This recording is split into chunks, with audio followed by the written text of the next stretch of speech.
Good afternoon, Warriors. Today is Monday, October 29th, 2018. Looking at our homework for this evening.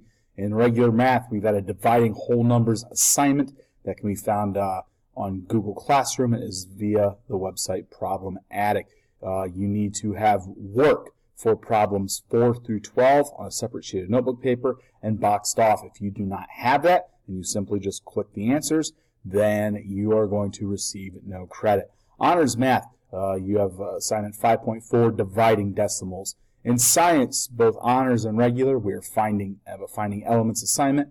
And in honors, you also have your science fair question. In social studies, we have an early humans form that can be found in Google Classroom. Remember, you have a few questions to answer from an article that is posted on Classroom and is a PDF version.